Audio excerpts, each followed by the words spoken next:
My mic was off. The transfer window is hotting up, and new stadium announcements are being announced via Craig Hope. Plus, a trip from the Hammers. What does all this mean for Newcastle United?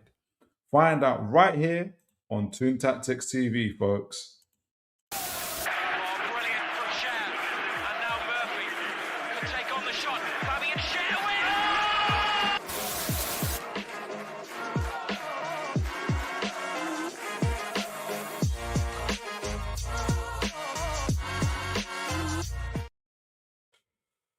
All right, folks. How are you all doing? How are you all doing? I hope you guys are blessed. I hope you guys are doing incredibly well. That was a very messy introduction that I just had. But, the mute being off, everything else is crazy. But it's all because we've been working up really hard for this show. And I'm really excited about tonight's show because we're going to be talking about a lot of things, especially as the season's drawing near and as the transfer window is coming upon us, and we've been preparing that and shaping that, so we're going to be talking about that. Well, we're going to talk a couple of things. We're going to do the pre-match, obviously the preview for the West Ham game. That's going to be really, really interesting to do. We're going to be doing obviously scouting profiles, scouting a couple of players that have come across that have been announced via transfer rumors. We're going to be doing some scouting profiles on those players as well, young and old players. It's really interesting to be looking at them. And we are going to be looking at trying to do like a strategic roadmap for the transfer window. So kind of seeing, the World Cup there with when the transfer window opens, when the transfer window closes, when the World Cup finishes, when and how our deal is most likely to be done. We're going to be talking about that. But before we get into it, let's catch up with some Newcastle United news. A couple of things I thought was important to mention before we get into the thick of it, and then from that we're going to get into the what do you call it? Into the pre-match preview of things. Just before that, good to see my man Wobo Jog here. God bless you, Wobo Jog, out here doing really well. I'm going to talk about not Wobo Jog. I'm going to talk about Arsenal in a minute as well. Arsenal and West Ham anyway, because we're going to be doing the West Ham game as well. So I'll be really keen to get a Arsenal. We've got the Arsenal fan here in Wobo Jog to be able to do that, but let's get into it. I wanted just a couple news. I thought it'll be remiss of me not to mention. So it is important that I do mention. And as of in the last 2 hours, Mr. Craig Hope, our very own Newcastle United journalist, has made for me anyway, quite a big exclusive here. Well, there's a couple of things. Obviously, we're going to talk about Anthony Gordon in a moment. That's separate news. Anthony Gordon's moved to Bayern, dependent on club's recent reaching agreement and price. We're going to talk about that in a moment. But the main thing, and we're going to talk about, is this new stadium announcement. That's annoying because I thought it was going to be right here. Here we go. This is all about him. Where is it? Where is it? Where is it? Where is it? Come on, new stadium announcement. Is it all right? It's here. Here we go. You guys can see that. Hope you guys can see that. Yes, you can. Yes, you can. All right. So I'm thinking, why is all this about Anthony Gordon? Let's talk about the stadium. So, first images of Newcastle. This is from Craig Hope's Daily Mail. Exclusive. A first image of Newcastle's plans for a new stadium. Confidential, which is obviously Hope's like editorial, his own kind of thing. Confidential obtains two architect drawings and reveals what PIF want post Matt Fen Hall. Obviously, that's from their meeting at Matt Fen Hall. You can see the image here. I wonder if we can get click on it because sometimes I think it's got a bit of a block on it. Typically, not block, but it's paid. That's the annoying thing about it. But there was one where he had. But I want to know from you guys because there's a couple things, right? Because there's a reason why.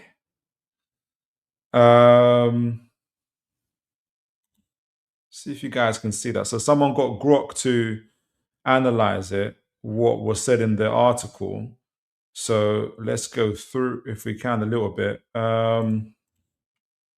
Newcastle's new super stadium plans via KSS Architects, I assume they're really good, show a Bayern Allianz style ball design with a bubble wrap for shade or facade, which we've heard about these designs before.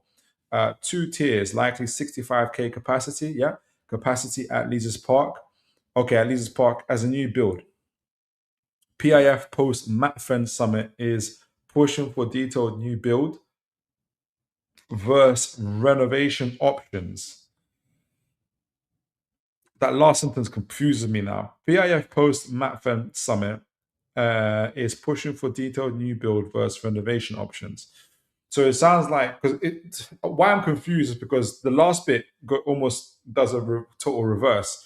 Because we know that there's always been, do we either build a new stadium, or do we do renovations, which is what PIF post Matfen Summit is pushing for detailed new build versus renovation is about. But you've said that right at the end, after you've done these two big pictures of what the stadium could look like, yada yada yada. So that probably leads into the other question I was going to ask you guys: is we know what essentially, we've got to kind of read between the lines a little bit in these reports and see what they're all about. So, i.e., why did PIF, because I think it's definitely PIF, released this exclusive via Craig Hope? We know why they use Craig Hope, because obviously he's a very trusted journalist, very well respected, very well known, and obviously one of our own, Geordie born, Geordie bred journalist and trusted source. So they didn't want to just go through like Fabrizio Romano and others. Not to say that those guys aren't trusted, but they're not from Newcastle, obviously. So for them to release this information via a local journalist, I think says they're obviously trying to reach out to the local people, because this is obviously, whether it's a new build or an extension, it's going to impact first and foremost the local people and or the match going fans as well. So it makes sense, obviously, doing it via Craig Hope. But why have they released it? And I'm literally trying to think about it now, because it comes across to me as PIF want to do a new build, but they're still kind of fishing for fan responses. They want to read through the comments maybe online and see, the debate between folks, like who wants a new build, who wants to just, have a renovation type of thing. It sounds to me that they're still trying to get that support. Or they're just, yeah, I don't know. You guys let me know in the chat. My initial thoughts is that that's what they want to do. And in terms of whether it should be a new build or whether it should be renovations, I think I've said this right at the beginning, I think maybe a year ago or something like that. And I say this with like, how do I say it? In the most like, with the respect and in mind of the local people in Newcastle themselves, because they're going to be impacted by this the most. And the match going fans, especially from Newcastle, where I've always been very keen to get their perspective, because obviously they're there, they're going to experience it directly. We, us fans, will, because obviously we'll come and we'll watch the games and everything else, but locally and everything, and what does it all mean? And as fans, what if Newcastle, obviously the stadium, St. James's Park, gets moved, is known as the cathedral on the hill. What would happen if it's what would happen if it is indeed moved to Leazes Park? What does it all mean essentially? And because it's going to be a big thing. So I keep all of that in mind, especially thinking of the locals, thinking of the new of the fans inside the stadium. I've had the opportunity to talk to folks in the chat here, Geordies, those that are at Newcastle as well. I kind of get the overwhelming sense that folks are up for the new stadium as much as they are understanding that they want to keep St. James's Park. I propose to put forward the idea that we build a new stadium, but we keep St. James's Park for the women's team. and maybe renovate and change some of it into like a museum for all about Newcastle, all about Newcastle United. So we still get to keep the stadium, but we then get to build a new one. So I thought that would be a good idea. Let me know what you guys think in the chat. But I would really, really like to see a new stadium. I would really like to see us a new stadium. I think that would really announce us and see who we are. Wilbur, I'll get back to you on that Arsenal stuff as well. I know you kind of said it a little while ago. Oh, my man Liam, how are you doing, sir? A man of substance. Great to have you. I've got two man of substance here, Wilbur and Liam. Good to see you, sir. God bless you. Liam says, even if Philip been a minute, yes, sir, indeed it has. I hope you've been well, wherever you've been, no matter what you've been doing. I hope you've been well, and your family too. Even if Philip been a minute, the skeptic in me says the ownership are stirring excitement after a negative season. That's another angle. I didn't even think of that, and that's why I got you guys here for another negative season before memberships go on sale again. Is that the skeptic or the cynic? Maybe both. But it doesn't mean you're wrong. And I think that's a very, very good angle. I didn't think of that at all. Liam says, new stadium is a must to progress. And that's exactly how I feel. I can't remember, Liam. I feel like you said this to me before. You're local, aren't you? Forgive me if I'm wrong. Tell me if you're local, like Newcastle. I feel like somebody said, anyway, I hope if I'm wrong, my apologies. New stadium is a must to progress. Yeah, that's it. I am a season ticket holder. Would love to stay, but our facilities are not up to standard. That's it. You're a season ticket holder, but I swear, let me know, Lim, if you're local. Let me know. Let me know if you're. I feel like you are. I feel like we've talked about it. St James's Park adds St James's Park will be pulled down to balance the 110% environmental green balance. Environment. Okay, I'll keep my mouth shut. Pull down the balance of 100% environment green balance for taking Lees's Park.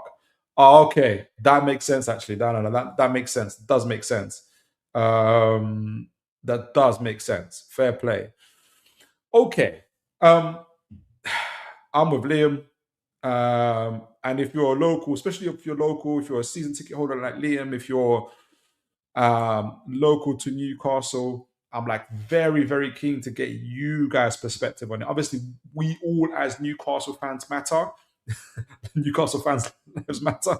But I'm keen because I'm just thinking if like something like that happened where I live, what would like, my thoughts and kind of feelings about it. And whenever I kind of walk to St James's Park, that cathedral like feeling is massive, it's big, and it's been there for 100 plus years and everything else on top of that. So I just want to get you guys' perspectives on that as well. I want all two fans' perspectives. I do like to hear the angle or the perspective also for those that are living there as well. Good to see my man Ches here. God bless you. Hope you're well. Good to see you, Raymond. I see you, Raymond, with some other stuff around Saudis and getting Eddie Howe sacked. We're talking about the stadium. Let me know what you think about Newcastle State, the announcement from via Craig Hope and others Craig Hope actually, excuse me. This is to him. This is exclusive to him. That Newcastle they've got the architectural. They got essentially they're talking about the PIF. They're talking about the possibility to build a new stadium. What does it mean? Though in the same report, they're also saying, "Hey, is it going to be a new stadium or is it going to be renovations?" I had the feeling that they're trying to garner support for a new stadium. I think Liam came up with a very, very good angle to say that.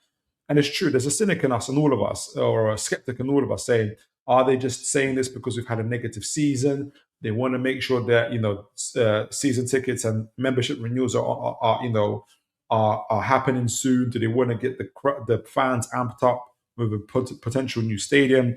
And so, they're trying to get their sales, which, I don't think is far-fetched at all. So, but I would like a new stadium. All right. Let me know what you guys thought. The other thing I wanted to talk about, and it's on here, but I'm gonna I'm gonna do something a little bit. It's about Anthony Gordon, but I wanna, because I responded to some of the news today about it, kind of so you guys know how I feel about this. I don't know why I'm showing it, but I'll show it anyway. Let me find it. Anthony Gordon and his potential exit, and the whole Bayern Munich thingy-majig. First of all, let me know what you guys think. But let me show you. So I said something to something. I might be wrong for it. Hopefully, I'm not. Okay, here we go. So let me share it with you guys. I found it. I was looking for it. Is it too big? Here we go. Here we go. Here we go. Okay, make sure I got my screen ready. Good to see folks coming in.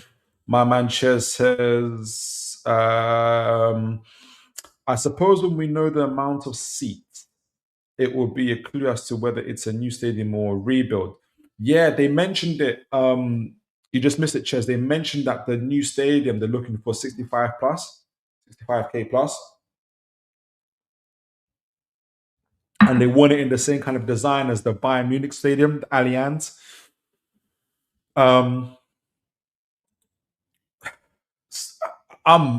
Yeah, like I said, I love it for it to be a new build. All right, so unless you've been living under a rock, right?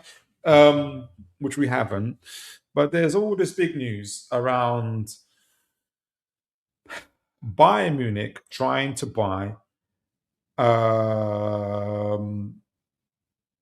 Anthony Gordon and his potential exit. Now, this is by Craig Hope, but this is Bayern in Germany folk that's passing it through, and I'm going to show you my response to it. I want to get you guys' thoughts about not only, okay, what would it be like if Anthony Gordon leaves, but I'm more kind of, because he is leaving, right? It's about, for me, it's a matter of who does he leave to and how much do we get him for, right? So there's all those things I'm interested in, but I'm kind of with how Bayern Munich are handling it, this kind of public negotiation tactic. Anyway, so they say this is via this website. They're saying this account, but it's kind of going off Craig Hope. It's saying Newcastle are willing to sell Anthony Gordon. We know this.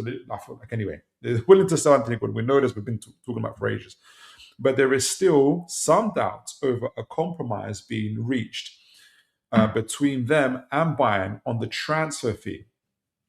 As one source said, Bayern are very structured in terms of their budget.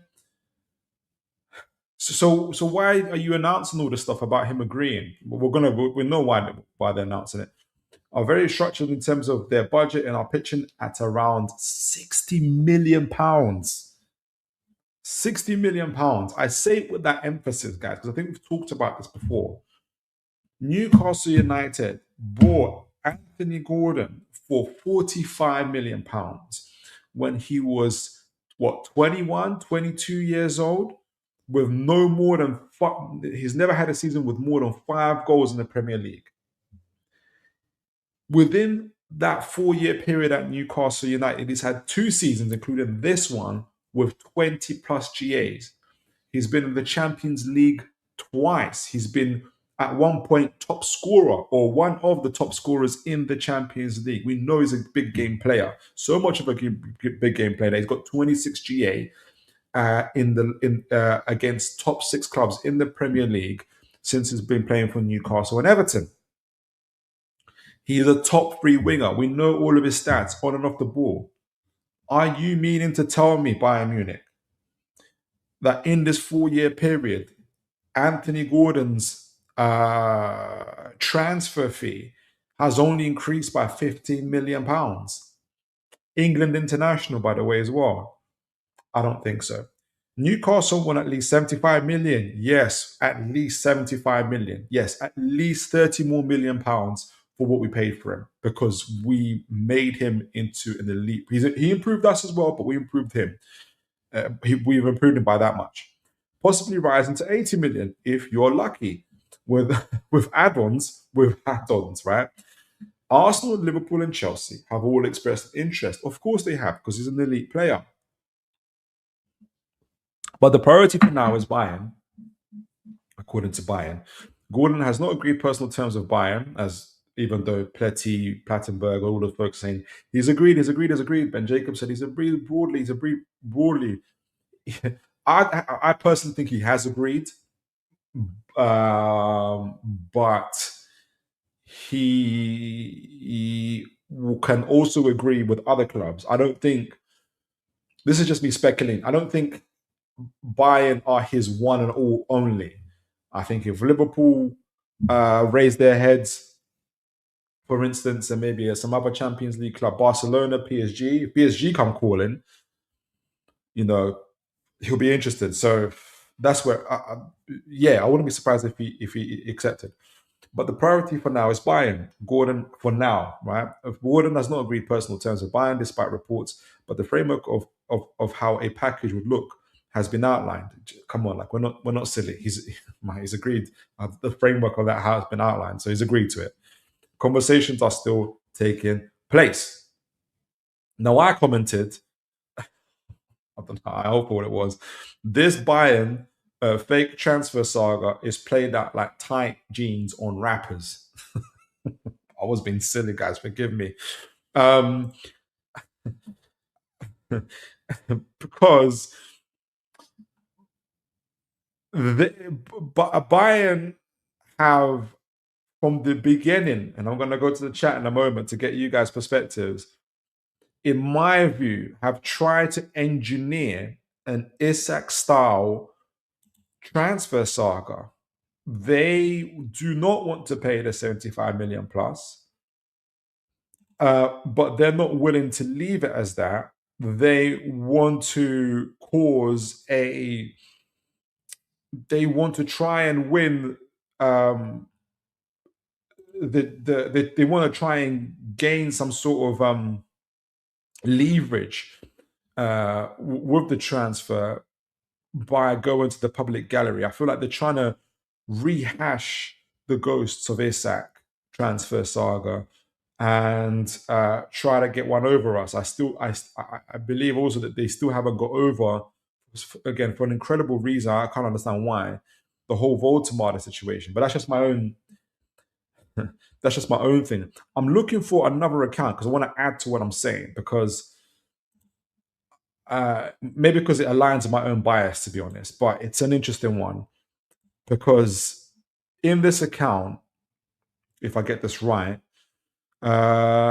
in this account, they've said that, listen, this whole Bayern Munich Anthony Gordon thing was resolved a long time ago. In terms of here we go, and I'll show you what I mean, folks, in a moment once I find it. And he said this in April 21. So let me say this. Let me show you guys what I mean. Where is it? When did he write this?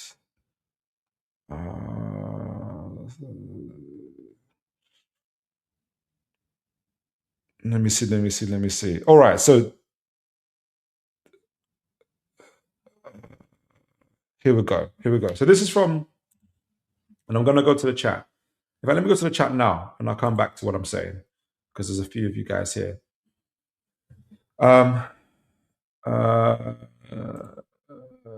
Thanks for the update. Yes, sir. Anytime, Ches. Wilbur says your stadium needs to be more of a cube shape with with shape edges, something that looks industrial, not curvy and smooth like. You mean like a steel factory? Just look like a steel factory. I get it. Liam Knowles says positive signs to make the Gordon sell early. Yes, exactly. We are handling business very, very, very differently. Absolutely, Liam. Other suitors will come in. Exactly. They will. Can't see Munich paying the money unless a young gem comes the other way. How do you mean by that? You mean like to Newcastle or to? Let me know what you mean by that, Liam. Do you mean like to Newcastle if Bayern Munich find another gem? That's interesting. Good to see my man Andrew here. God bless you. Good to see you, sir. Ches says, this is the thing about StreamYard. You guys have seen me talk about this before. I think I've only got 2 or 3 messages, but it pauses and then it shows me all the rest.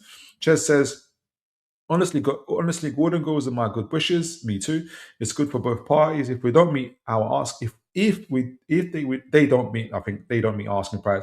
We won't get the best out of him next season because his heart is already set on the move. Yeah, I agree, and so is ours.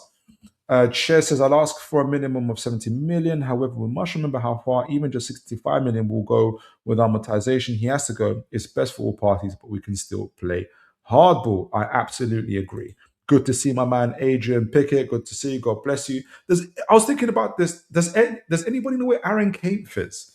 Let me know if anybody knows where Aaron Kane. I haven't seen him for a while. Hope all is well with him. I don't know if anybody knows him. Andrew says if Bayern or can't or won't pay 75 million, I'll take 50 million plus. You're very generous. We bought him for 45 million, Andrew. We bought him for 45 million. We can't sell him for 50. Liam says we have to learn how to play the game. Take 65 million, invest fast. What Howe asked for last year should have sold Isak for 20 million less the second that he swerved the Celtic preseason game. Yeah, and just went and got Ekatike or Pedro and just get done with it.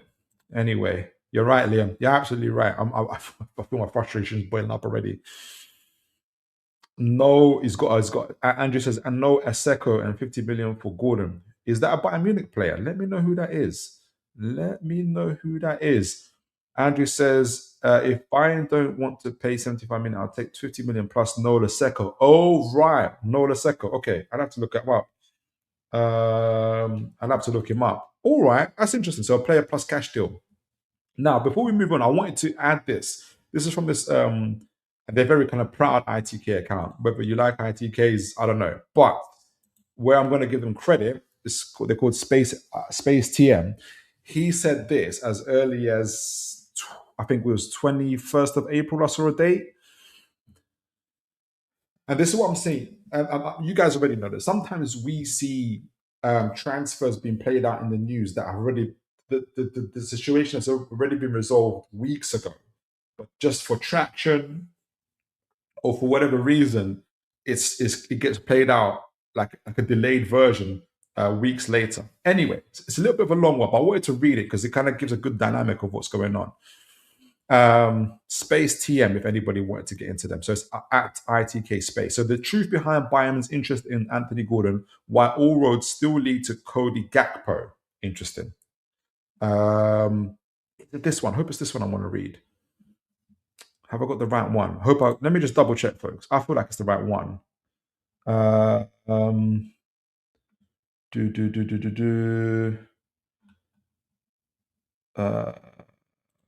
feel like it's the right one. But let me just double check. It is this article, but I just don't know if I got it wrong.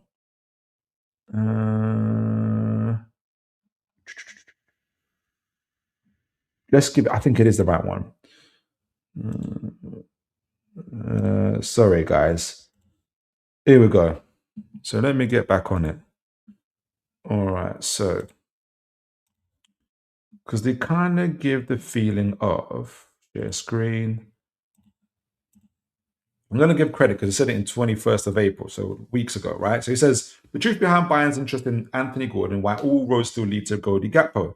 But there is a recurring pattern, especially as the summer window approaches, where public narratives accelerate faster.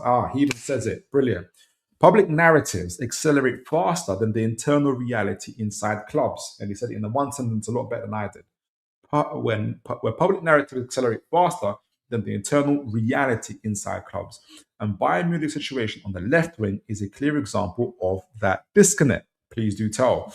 Months ago, I revealed, this is ITK Space, that as the first to do so, that Bayern had internally allocated a budget in the region of 60 to 70 million euros. So that'll be like 50 to 60 million pounds.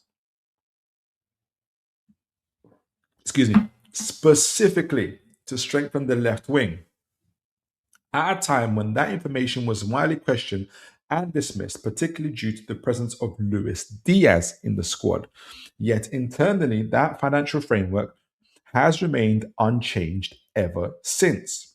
Shortly after, I was also the first to report Bayern's concrete and growing interest in Cody Gakpo at a stage where that direction had not entered the public conversation. And since then, the interest has not faded, it has strengthened and now reflects the actual trajectory of Bayern's planning rather than the external speculation.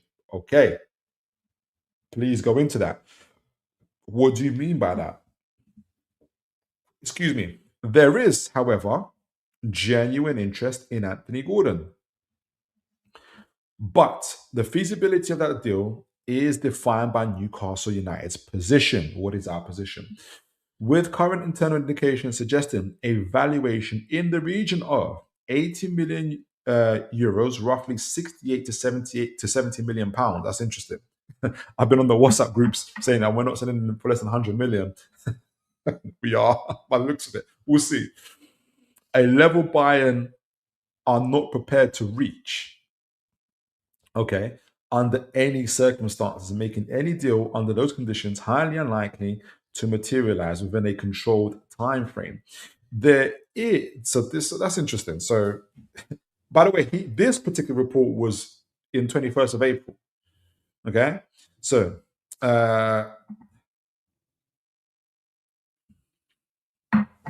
this is where the gap between internal reality and external reporting become evident as large parts of the media continue to push Anthony Gordon narratives, effectively operating several weeks behind actual developments, with Bayern's internal focus already having shifted towards more executable, structured solutions. So they've already moved on from Gordon a long time ago, according to this source.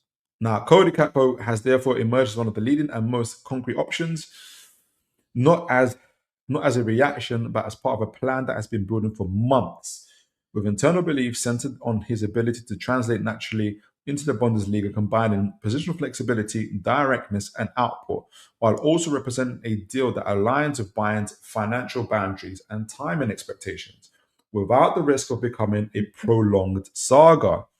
That's good. That's good. That's good. That's a good way of moving in the market. The 60 70 million transfer budget, excuse me, a budget remains fully intact, and the directive internally is clear: act early, move decisively, avoid late windowed uncertainty, and prioritize deals that can be controlled from start to finish. Which is exactly why profiles like Gakpo are currently positioned at the center of planning.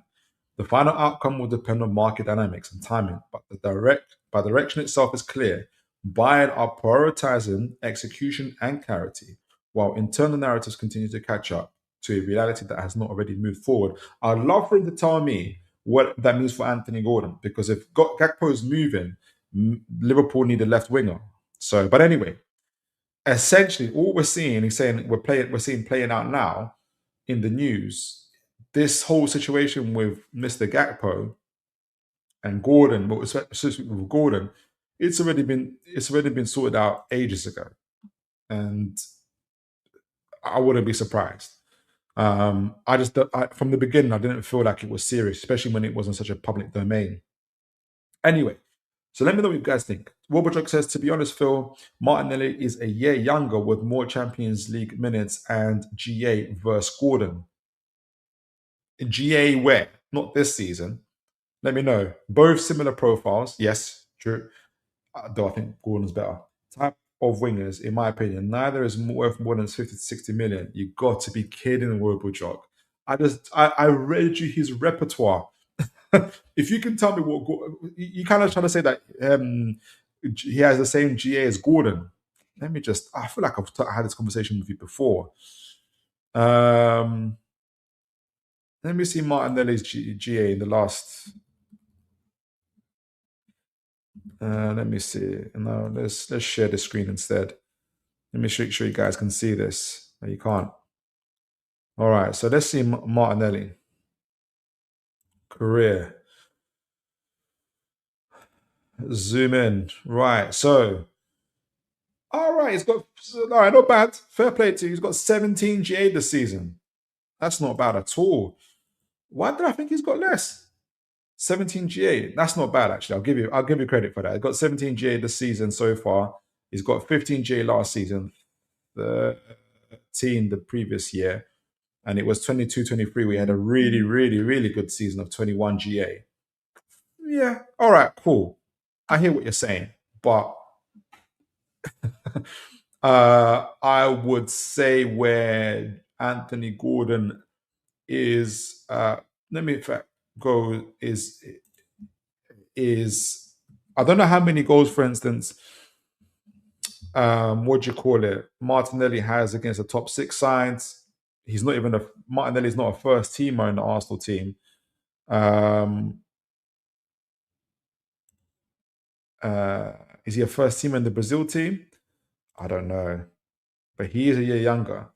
So Gordon's got 22 GA. Can you guys see that? Yeah, Gordon's got 22 GA. Last year he had 15 GA.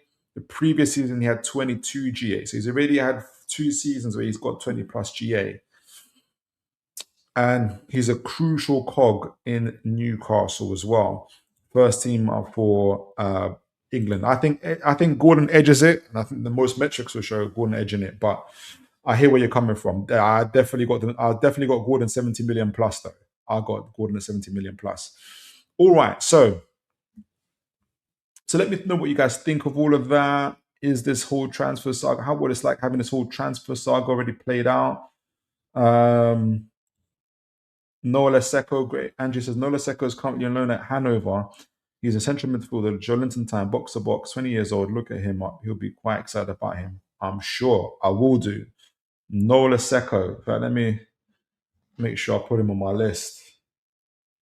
Noah Lesecco.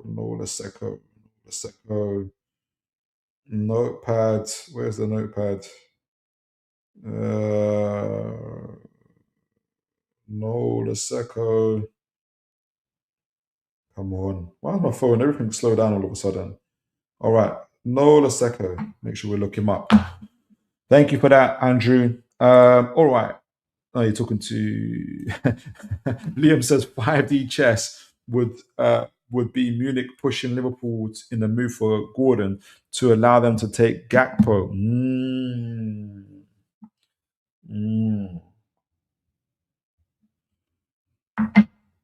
I like it. Liam, who you got for Newcastle to join Newcastle on the left wing? I'm going to be talking about him today. Andrew says a player plus cash deal with Bayern for Gordon is best option as apparently we are 25 point in value. Any idea who you'd want from Bayern, Philip? I look up after like I don't know that their team that much debt, to be honest, Andrew. I'll have to look it up.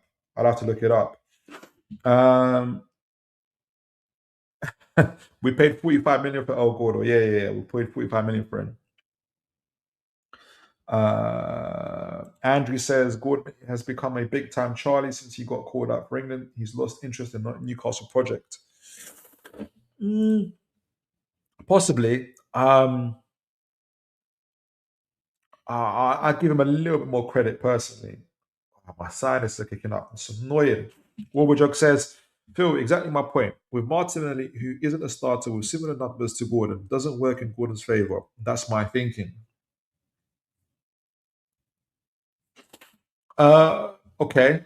It's possible, but I think there's other metrics to suggest, especially on and off the ball. Excuse me, guys, that Gordon is doing better. I wish actually. In fact, I'm going to stick to this. Like, remind me. I'll look through the metrics. Just remind me about this, Warburjog. I'll compare Gordon and Martinelli. I know that there's some analysts who really, really like Martinelli, and I respect Martinelli as well. So, I think we've got kind of a debate of evaluation about the quality of the player. Just take the 70 million, says Adrian.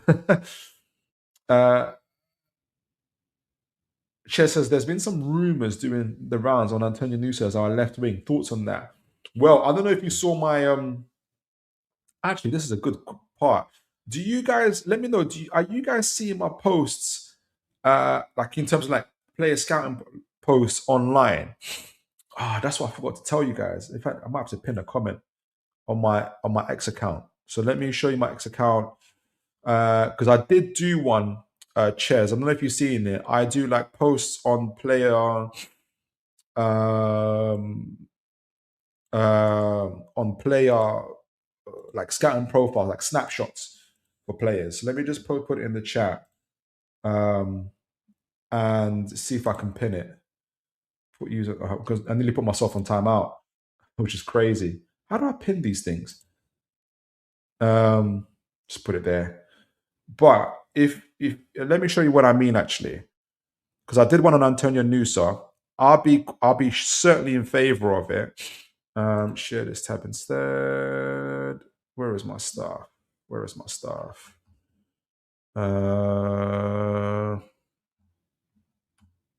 Is this me? No, that's replies, posts.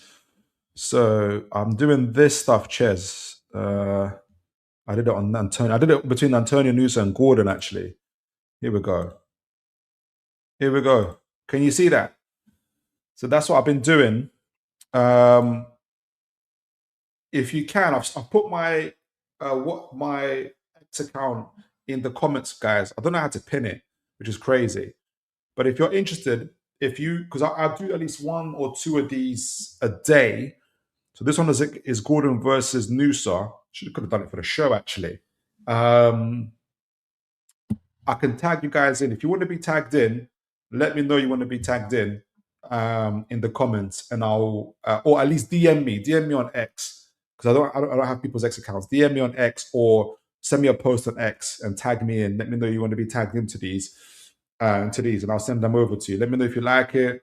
But it's been doing really well on X, lots of views and stuff like that. So I know that not everybody's aware of it. Yes, please. Yeah, Ches, I don't know if you are following me on X. If you are, DM me or somebody or whoever, like Ches, anybody who's interested, do DM me and I'll get these through to you. All right. So I don't know how to pin my thing on the thing, on the thingamajig. Jeez. My X account. I don't know how to do it, guys. Why haven't I learned to anyway, I'll get back to it. All right. So West Ham. What's you guys' feelings for our final game of the season at home? Anyway, final home game of the season. I was on Spurs Kings yesterday, saying that I think the game's going to be like at 5:30 or something. So it's going to be good vibes. It should be good vibes, hopefully for winning, especially.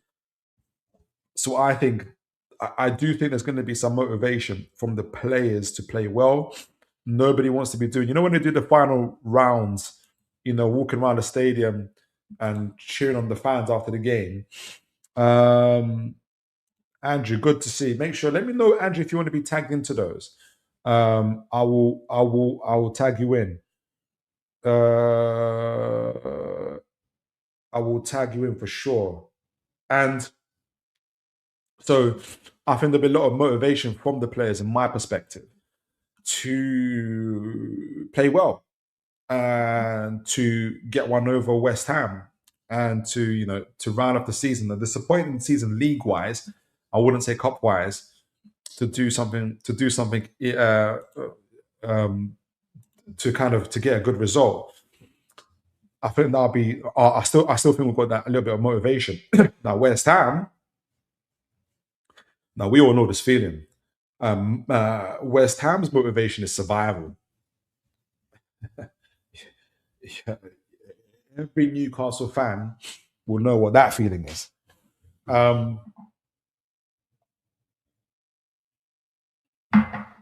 They're currently in the relegation zone. They are 2 points of Tottenham with 2 games to go. They've got a minus 20 goal difference compared to Tottenham's minus 9. It's kind of very, very close. Tottenham are playing Chelsea away at Stamford Bridge. West Ham are playing us at St. James's Park. Neither of those fixtures are favourable for them. West Ham really, really, really need the win. So, like I said, survival is West Ham's motivation. Um, so let me know how you guys see this playing out. Now, to add, and spoiler alert, one of the players I'll be looking at for the scouting reports will be Gerard Bowen. As always, he is so impressive, guys. All for this relegation side, the man he's got 10 goals and 8 assists. Jeez Louise. For this desperately poor West Ham side, this guy stands out unbelievably. Now they've bought a number of other players. This gentleman Castellanos, who's got 4 goals. Somerville, who I am quietly impressed by. 1 goal, 5. No, excuse me, 1 goal, 5 assists. Mateus Fernandez, you guys know how much I love Mateus Fernandez. He's got 3 goals, 3 assists. He's going to be controlling their midfield with Suchek. Got the 5 assists there, kind of patrolling and adding the reinforcements, protecting the back four in particular of Desati, Mafropanos, and Tadibo, and Hermanson as their goalkeeper. Wan-Bissaka's obviously the threat down that right, and we have to be humble when we're talking about West Ham, because they've got a knack for beating us, or they have. They beat us last season at Newcastle. So,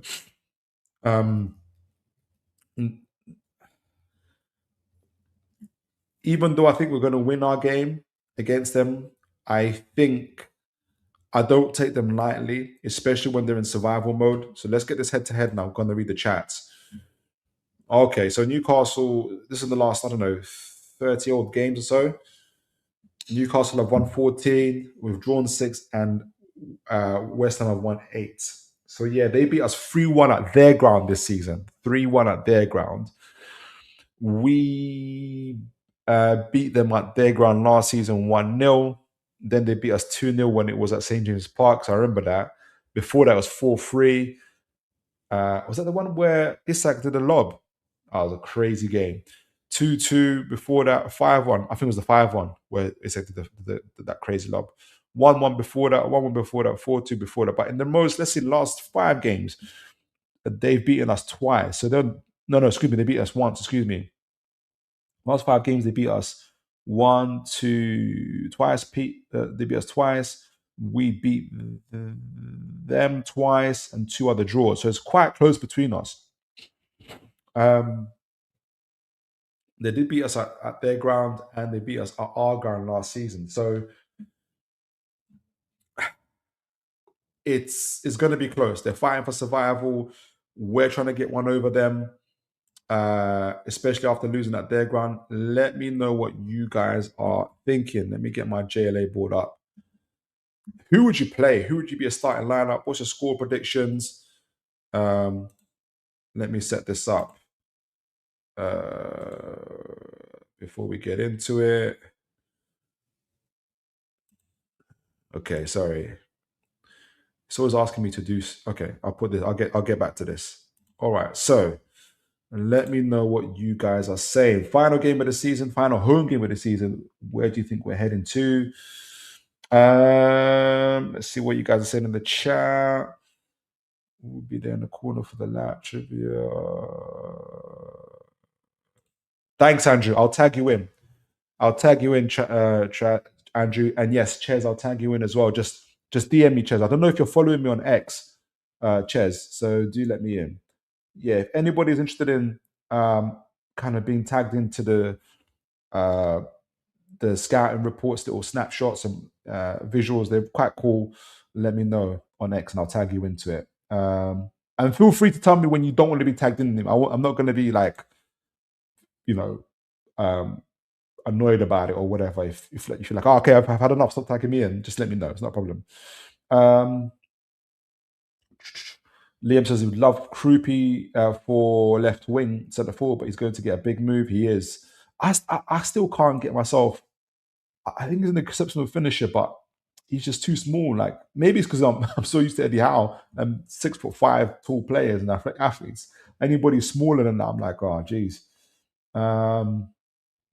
Andrew Graham says, "Be interesting to see how many fans stay for the lack of appreciation." Exactly. If we don't lose, if we lose, I don't think many will. Andrew said, "West Ham need to win, so I'd play a pacey front line, especially to get in behind, isn't it? They can't be doing well. We're going to talk about it in a moment. Do you guys think that? Do you think they're going to come press against us? What are they going to do?" Liam says, "Oh, they talked to Andrew there. Sorry." Uh, Callum Wilson nailed to score the winner. He nearly scored it against Arsenal, which was crazy. Bobo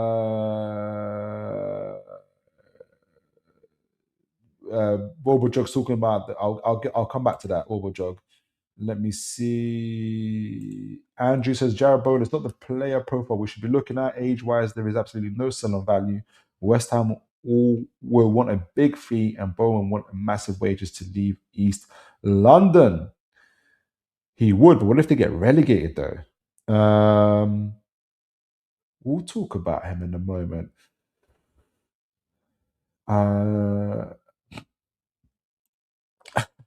Wilbur says, and reiterate it for the chat. I need to see the most insane, absolutely incorrect VAR call in favor of NUFC. I wonder why. Hopefully, it's a corner or a set piece, right? I'm very interested to see how the football community reacts. +1, want to see West Ham relegated.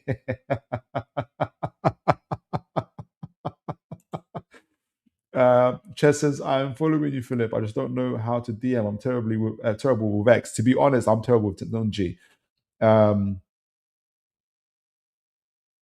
Yeah, you can go on the. How do you D? I'm trying to think. How do you DM? Here we go. Can you see that? No, you can't because it's not. No, it is up. Here we go. Let me see. How do you DM? So if you go to the chairs and anybody else, if you go to the chat section here on the left hand side of the screen below home, we go 1, 2, 3 to the chat. Press chat, and you should be able to type my name and be able to DM me as long as I'm following you back. Let me know if I'm following you back. If I'm not following you back, you might not be able to DM me. So maybe just even send a post and just tag me in like a little one message post, or like reply to one of my comments or whatever, and I'll get on and I'll make sure I follow you back, Ches. All right, so let's break it down. I don't know how West Ham are going to approach this game because as folks have already said it in the chat, they need this win. So this whole thing about low block FC and hit them on the counter isn't going to run at St. James's Park when you, being West Ham, desperately need the win, in my opinion. But at the same time, though, it's sometimes difficult to change from who you are, what you are, right? You'll see me talk about this later when I'm talking about Jared Bowen. There was a season, I think it was last season, and it's part of the reason why Moyes left, that West Ham tried to be a bit more of a ball possession, like a ball possession type of team, and it just wasn't working out for them, and they had to go back to what they're used to doing. I think their scouting and the recruitment is awful. I really do. So let's get into it.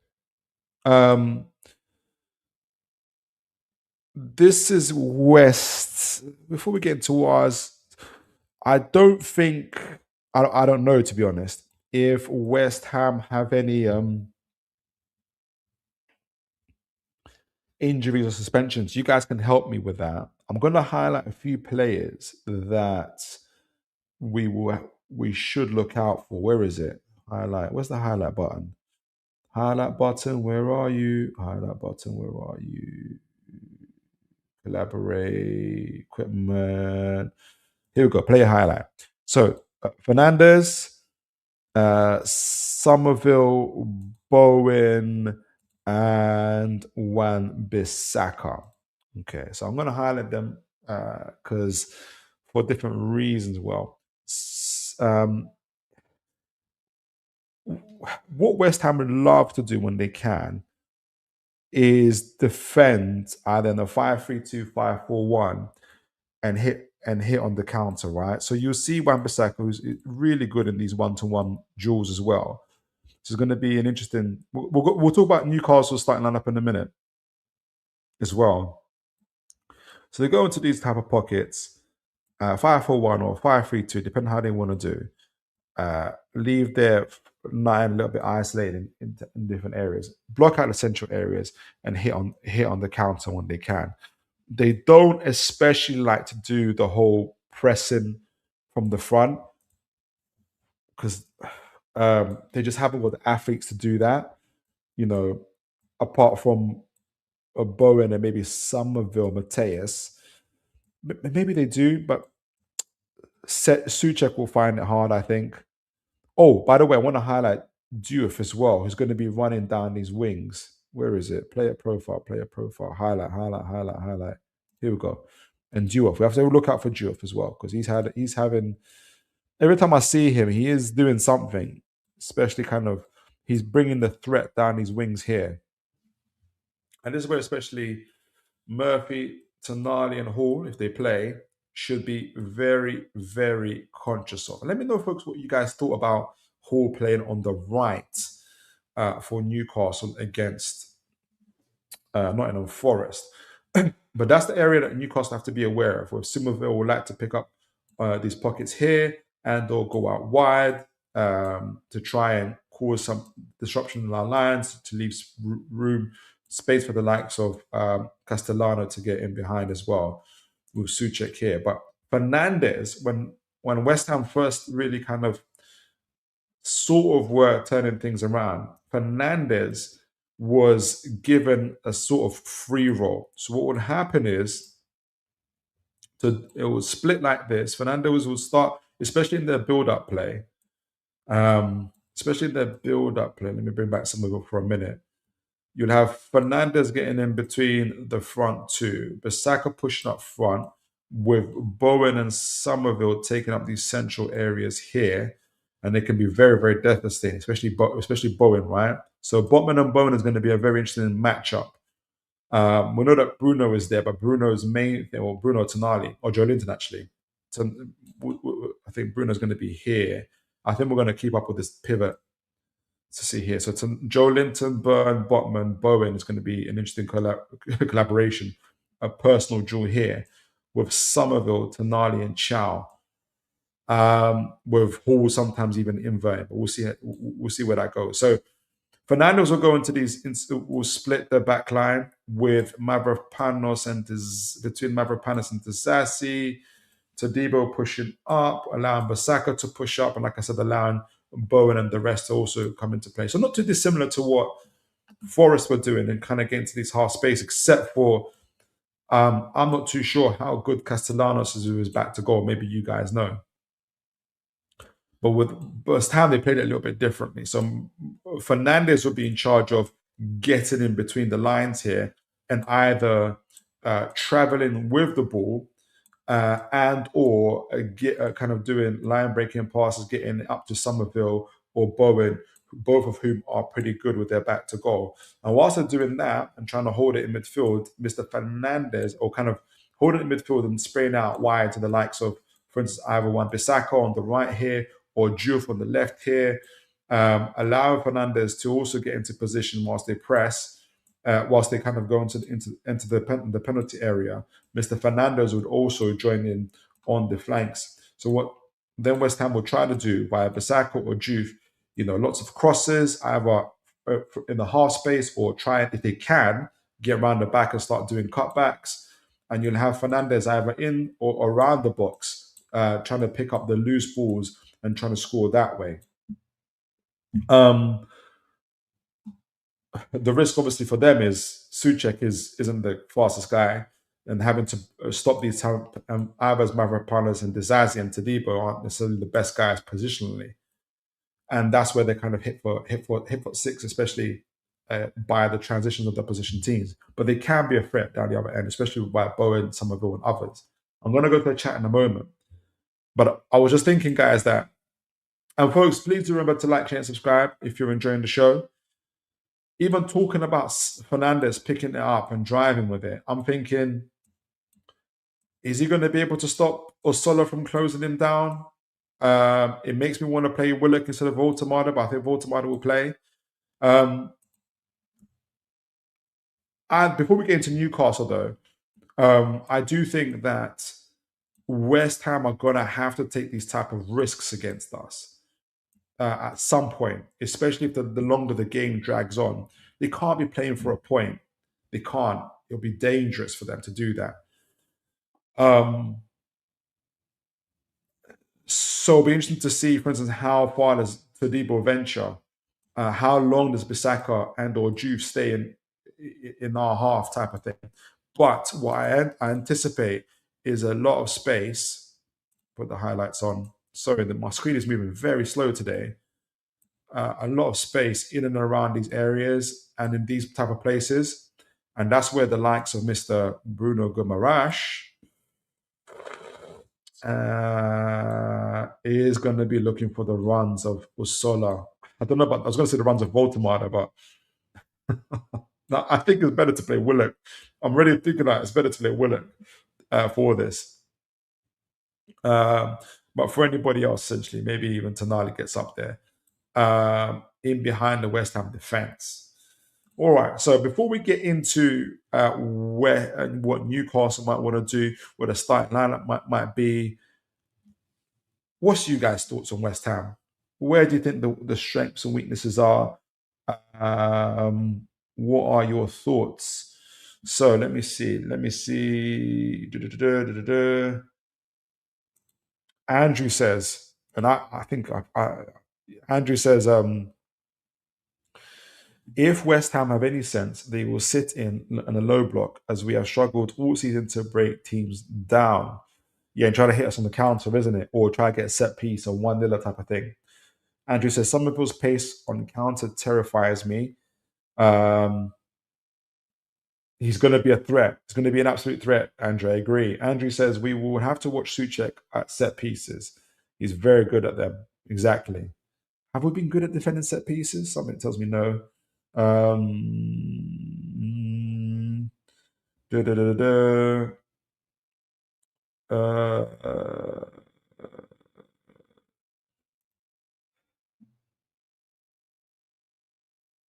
Wow, Andrew says, not sure, not 100% sure, but apparently Bowen hasn't scored in the Premier League since the 31st of January. That is a drought.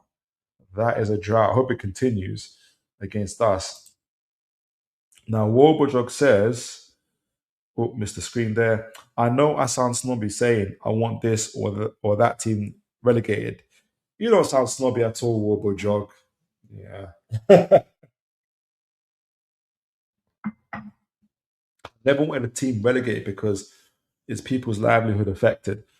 But their fans seem to prefer EFL because it doesn't have VAR.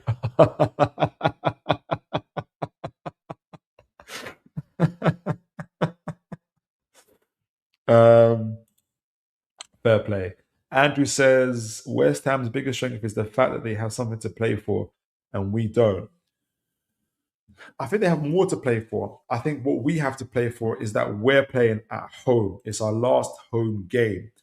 That's my hope anyway, that that Newcastle will look at it that way. It's our last home game, and you don't want to be, or they don't want to be doing that walk around the pitch. You know, in the final home game of the season, they don't want to be doing that final home game with a walk around the pitch, and you've just lost like we did last season. It's a 5:30 kickoff, so I expect it to be a real fan atmosphere. I think we're going to be looking forward to this, to be honest. I think we're going to be up for this, in my opinion. All right, so let's talk about Newcastle. Let me know, guys, who your starting lineup will be. Send in your score predictions as well. Send in your score predictions. Send in your score predictions. Send in your score predictions. Who would be your starting lineup? You guys probably would have already told. I think, by the way, Willock is going to go in the first week of the transfer window. It might be why he's not playing. But I'm already sensing that I'd want Willock to play instead of Voltemada for a number of reasons, and that is the opportunity to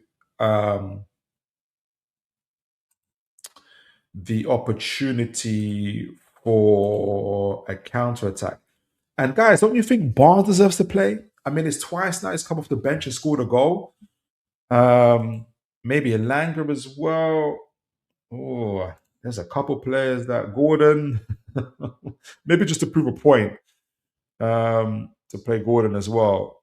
Jacob Ramsey came in with that assist. We seem to have a lot more flow in our game when he came on. I've been told anyway. I didn't get to the second half of the Nottingham Forest game. All right, so let me know, guys. I cannot tell. I don't think Baltimore did enough in the Forest game, in my opinion. Though I do think he tried as often as he could to get into the penalty box. Um,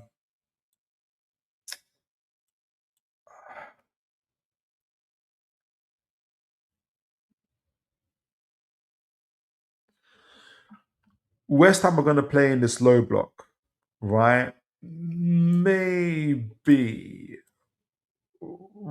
Voltamada might prefer this. A lot of this counts on Voltamada for me because it's going to influence how we play. But you'll have, especially when they're in this low block trying to play out against us. I'm trying to picture it, guys. Castellano, Diouf on the flank. Who would you want to see? Like, is it Hall on? Would you have Hall at right back trying to invert with Tonali here, back three, Botman? Where's Tonali? Tonali would be like this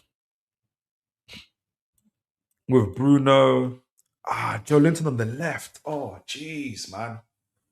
Joe Linton on the left, man. That was a killer. Joe Linton and Burn on the left.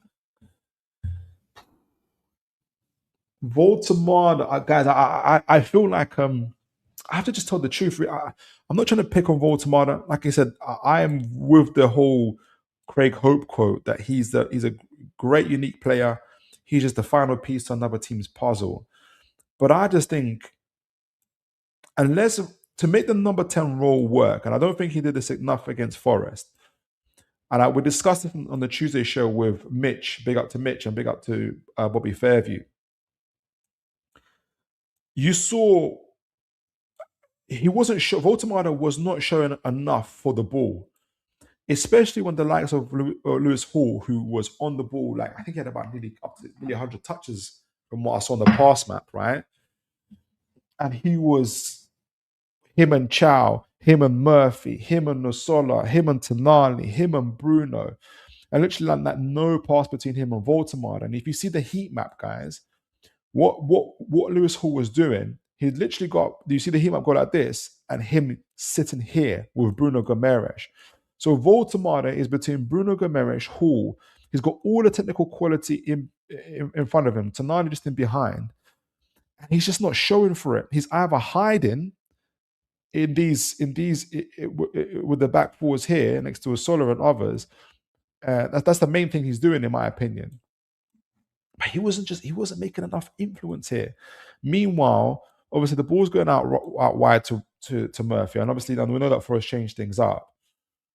We had a couple of chances in the box. You guys let me know how the second half went, right? You guys let me know because I didn't get to see the second half. But the moment Ramsey came on, Barnes came on, things changed for Newcastle. And I just think things flow a lot better. And the thing is, Jonathan's going to stay because he has that reinforcement, right? But if you take off Voldemort and we put on, for instance, Willock, that left side is a lot more digestible, in my opinion, right? You'll have Voldemort, not Voldemort, Joe Linton. It's like a Joe Linton Hall double pivot with Bruno roaming or Sola in and around these areas too, with Burnham with Bissaka is going to be a crazy matchup.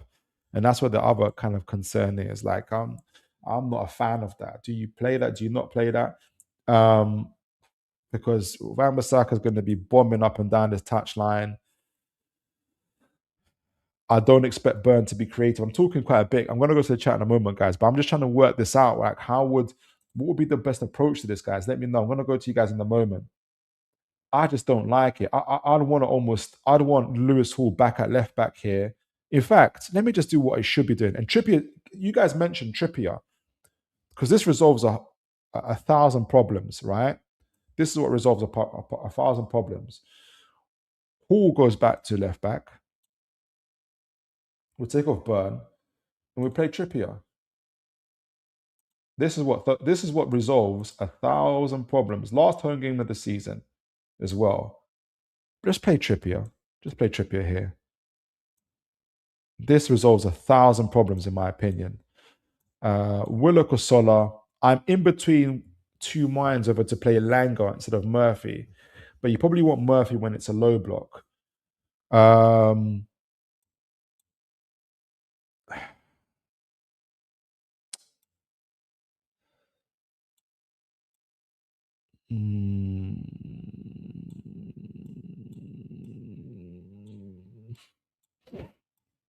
I'm just trying to play it out, guys. Let me know what you guys think.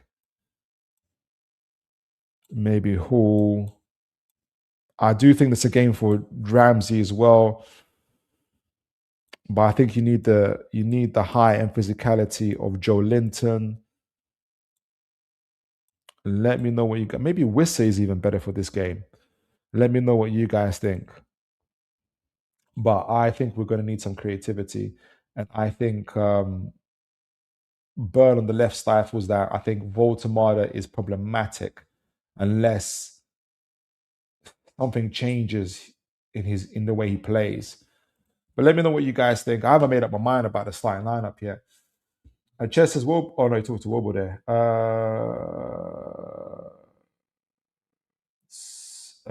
Who is it?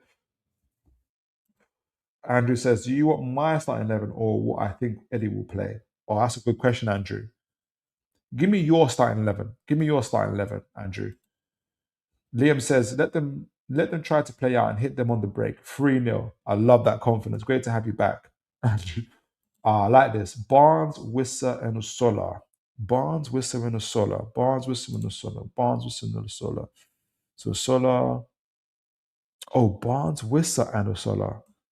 So that means Barnes instead of Willock, Wissa. So you got Usola maybe on the right then. Oh.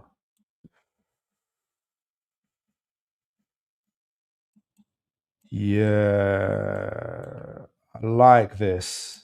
I like this. I love Ramsey to play instead of Joe Linton, but I can see Joe Linton playing. I like that, Andrew. Not Andrew, excuse me. I like that, Liam. I think that makes a lot of sense. Big up to my man James. Good to see you, sir. God bless you. Folks, please do remember to like, share, and subscribe. And James, others, Liam, anybody else, let me know if you guys want me to tag you into my X posts, especially when I'm doing the scout and snapshot profiles. If you don't know what I'm talking about, let me know. I will post it in the chat as well. James said, I am 8. Liam says, Walter just doesn't fit the Prem. He doesn't. Unfortunately, he just does not. James says, this is my setup. Nick, Trippier, Chow, Botman. Nick, Trippier, Chow, Botman. Yeah, I'll go for Trippier as well. Hall, Sandro, Bruno, Voltemada, Park song. That'll be a good one. Usola, Barnes. I like Park. Might be an opportunity to play the young guns. Andrew says, my team would be Ramsdale. You got from Ramsdale, Trips, Hall, Chow, Botman. So you got obviously the ball playing goalkeeper, Joe Linton, Bruno Tonali, Wissa on the left, or Solo on the right. Big Nick up front as centre forward. No way Eddie picks that though. Yeah, crazy. That's a good lineup. You guys got some good ideas from some lineups, man. I was stuck. Ches says Ramsdale. A couple of you go from Ramsdale now. Trips, Chow, Botman, Hall. Yes. Bruno Tonali pivots. Yep. Ramsey, Willock, Barnes, and Usola. That's a good one. 4-2-3-1 formation. Yeah. I like that one, Ches. I like that one, Ches. Uh, Somerville trips is a risk for pace. He is, and that's why tonight is going to be important. Um, Somerville's only a risk for pace if we let them have any sort of control in the midfield as well. Though I know that you can still, hit the long diagonals from defense. Um,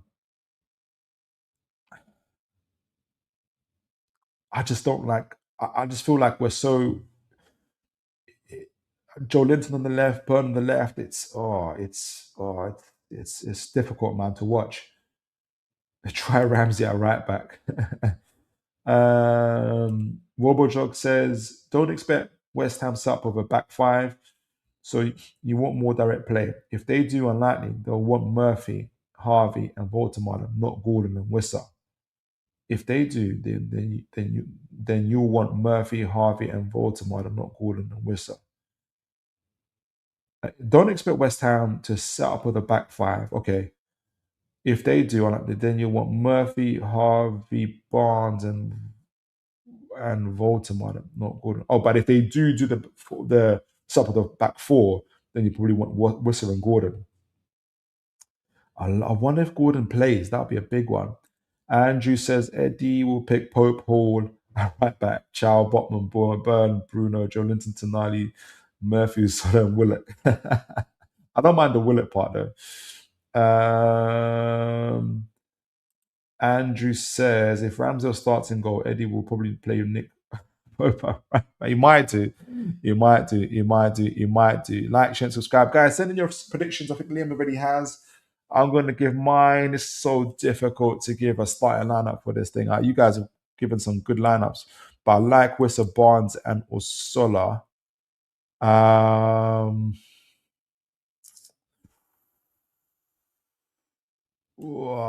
Trippier is a risk, but you got to take a risk, I suppose.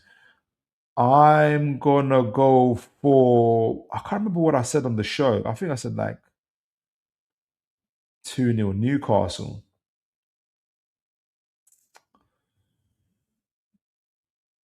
I'm gonna go. I'm gonna stick with it. I'm gonna say 2-0 Newcastle. I'm gonna say 2-0 Newcastle. I'm gonna say 2-0 Newcastle. I'm gonna say 2-0 Newcastle. Let me know what you guys are saying.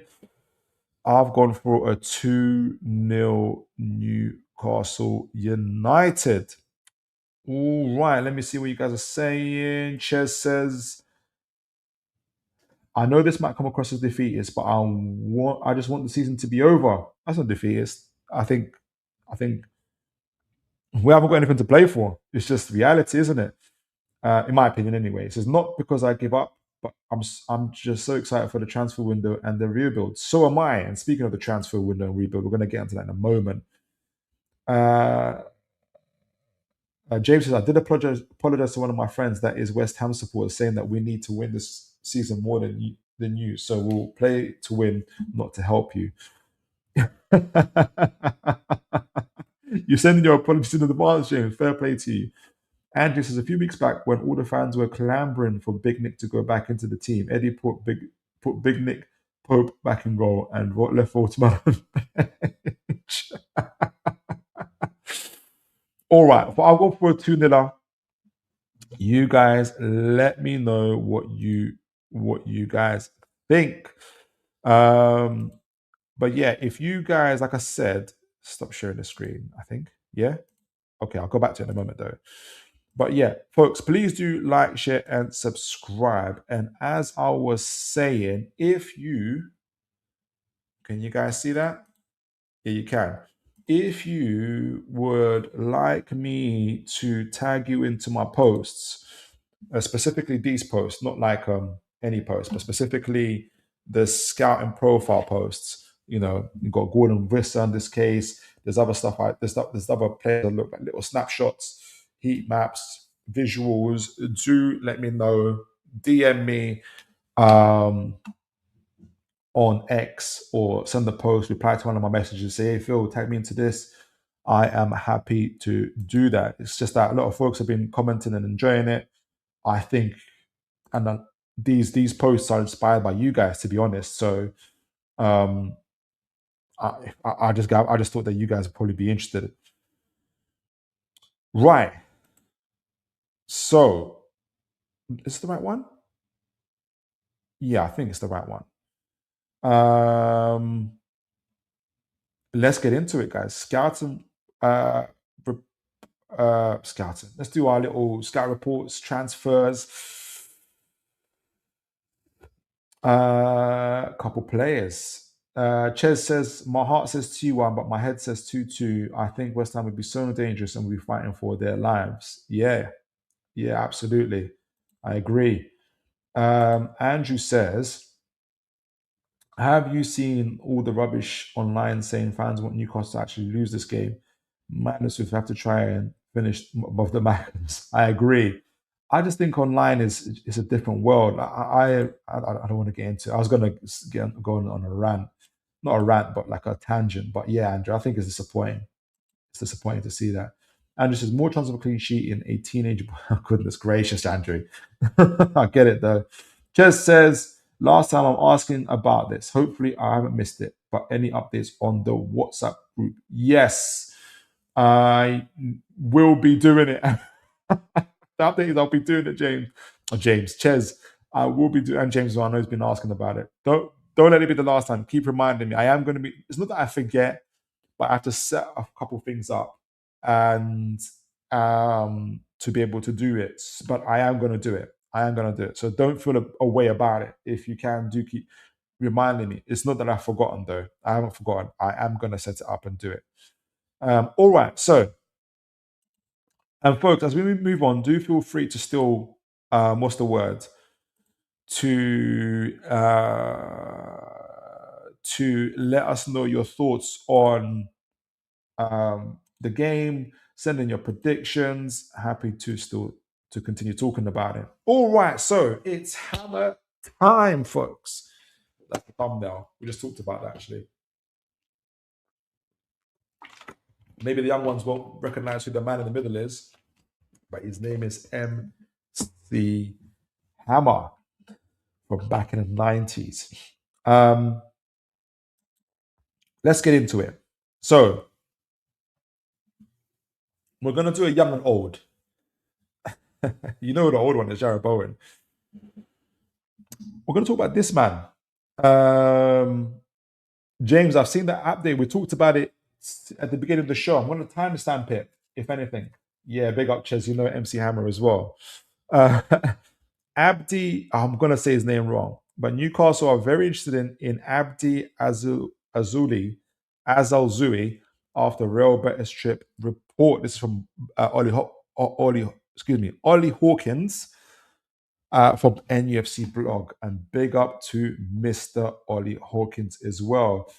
Too legit to quit, exactly, Ches. But it's from the 13th of May, and basically saying that scouts went over there. There's also Newcastle scouts went over there, according to Spanish newspapers, and that Newcastle do hold a very, very strong interest in Mr. Azuli. But who is he and what is he about? So I'm going to call him Abdi, but I think it's Abdi Asmad Azuli, commonly known as Ez or Abdi. So I'm going to call him Ez or as Ez Abdi, right? He is 24 years old. He will be 25 in December. He was born in Morocco, but he's got Moroccan and Spanish citizenship. He is 5'10". His main position is a left wing. He can play at right wing as well, or second striker. His current club is Real Betis, though he is a former, I want to say, Barcelona Academy graduate as well. So you can imagine lots of technical skill, and there is a lot. But before we get into I got the order a bit different today, but I've raised his injury record first. We're going to get into all the other stuff.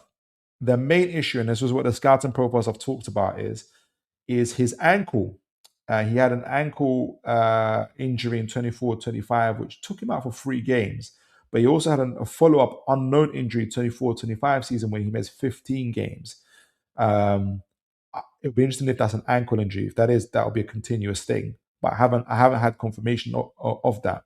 But aside from that, and you guys can see this, is that he's the maximum he's missed is 15 games in a what 4 or 5 year senior pro career, which is not bad at all. The rest of them are pretty nicks, are here and there. But that's his injury record. I could want to start a different way. I should have started with his wages, but that's his thing. If a concern or any other is maybe the ankle, but otherwise no problem. Now, yes, so he came from Barcelona, and before he was loaned out to Osasuna as an academy graduate in 22-23 season, where he got 6 goals and 2 assists. What's impressive about his record is that as his minutes go up, especially when he moved on from Barcelona to Real Betis on a permanent transfer, are there any cartel? We'll see. I don't know actually if there's any cartel clubs interested in him. But what's interesting is that you can see his minutes, especially in the last 2 seasons for Real Betis: 2,781, 3,000 minutes. As his minutes go up, so does his goal record. So in this season alone, he's played 3,000 minutes and he's got 14 goals and 10 assists. So he's had a 24 goal. He's had a 24 GA season this season, which is really, really, really impressive. No matter what, well, I was going to say no matter what league, but the leagues do matter. But in the Spanish league, it's a good league. So it's a really impressive league. The season before, he had 10 GA, 7 goals and 3 assists. And you can see that he's improved on that. And you can see by his heat map, he sticks down that left-hand side. He's very much like a touchline type of winger, though you're going to see scout reports talk about how he's improved a lot in being able to get into the box and know when to get into these half spaces from the wing as well. So impressive season, right? So his current wages, he's on 35k, 35,000 per week euros, which is about what 28. What's that? About 28 to 30k a week. So very much doable for us to help in terms of his wages. We can boost his wages for sure and make an interesting move for him whilst keeping to our SCR. His contract, though, with Betis runs out in 2029. And that, again, probably gives Betis some room for maneuverability when it comes to price, especially if other clubs come to compete for his signature. But definitely SCR friendly. So let's get into his scouting report. I'm gonna have to take down the comment just for a minute because I have to see this full scouting report. But what I want you guys to know is I took 3 scouting reports, which start from seasons 2021 to 2026, so 5 years. So it's quite comprehensive, and it covers his development.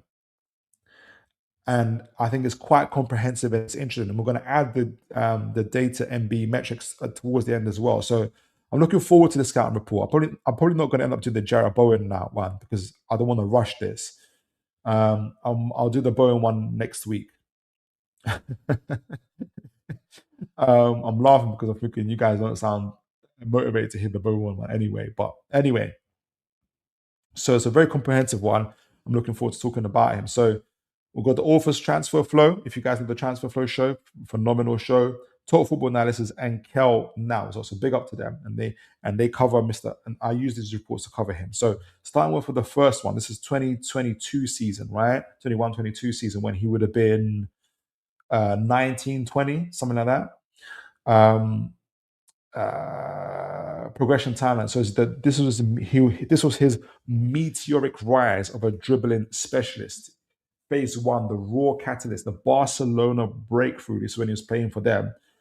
And this is by Total Football Analysis. So during his initial burst into the scene at FC Barcelona under Xavi, Abde was identified as a pure one-to-one specialist. His game was defined by high volume dribbles, which is something we need down the left, and an uncanny ability to isolate fullbacks At this stage, he was seen as a vertical disruptor whose primary task was to stretch the pitch and create chaos. So you know how Barcelona loved to stretch the pitch, did it to us, and it hurt us really badly.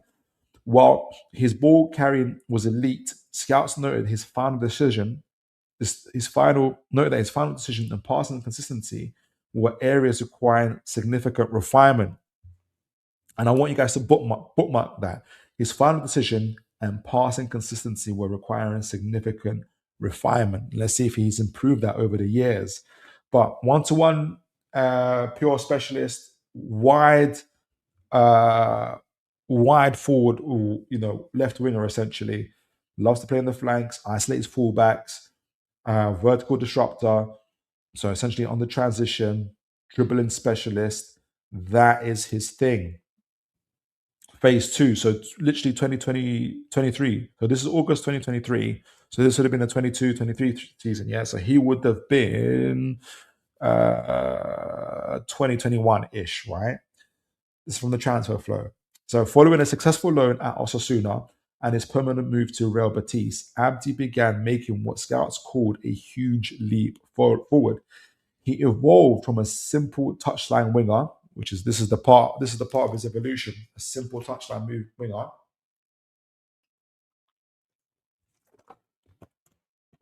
Into a more rounded attacking threat. Yeah, this report highlighted his improved intellectual play, noting that he began to understand when to drive inwards into the half spaces and when to stay wide. So it shows him tactical intelligence. It's going to be important for Newcastle as we're going forward. His defensive work rate, crucial for a high pressing team, Newcastle, also saw a marked increase. So he's developed in his intelligence and what he does. Now, does he improve on his finishing? We're going to talk about that. Well, his stats say that he has. So phase three, the elite reference. So this is May 2026. This is from Kel now, analysis now. So this is what's now. He's 24 years old. Now an established star for Real Betis and the bronze medalist with Morocco. I think it's from the AFCON. Abde is characterized as an attacking powerhouse. In the 25-26 season, where he's blown up, he has successfully converted his dribbling flair into tangible output. So yes, he has. He has added the elite finishing to his dribbling, recording 9 goals and 8 assists in the Liga alone. He is no longer just a trickster, but a high-value finisher who ranks in the top percentiles for touches in the opposition box. His current market value has surged towards 30 million euros. I think that's going to increase a little bit more, reflecting his status as one of the most effective inverted wingers in Spain. It's interesting that they describe him as an inverted winger, which perhaps what's the word I'm looking for? Cements or highlights how he's developed from just a touchline winger to now an inverted winger and having the tactical flexibility to do the two, which is important for Newcastle. So to highlight its importance, it's got world-class dribbling, a master of the stop and start acceleration. He uses a low center of gravity to execute sharp changes of direction, making him a nightmare for defenders in one-to-one isolation. We'll see that in the highlights as well. He's also a high volume ball carrier, 90 percentile for that. We're going to see his percentiles in a moment. He's got inverted shooting threat, primarily right-footed. So we know Eddie Howe allows the inverted wingers to be able to do this. He excels at cutting inside from the left, flank to unleash powerful strikes or curved efforts towards the far post. And the last, which is important for the Premier League, physical resilience, despite several ankle injuries, and that's where the scouting profile came from. The injury concerns came from. Despite several ankle injuries earlier in his career, he has developed a stocky, powerful build that allows him to withstand heavy challenges in the final third. I think it will take him another year. If he were to move to the Premier League, it will take him another year to adjust. But that's just my personal view. So pros and cons, or strengths and weaknesses, excuse me. Strengths, is an isolation specialist, elite at beating markers and one-to-one scenarios.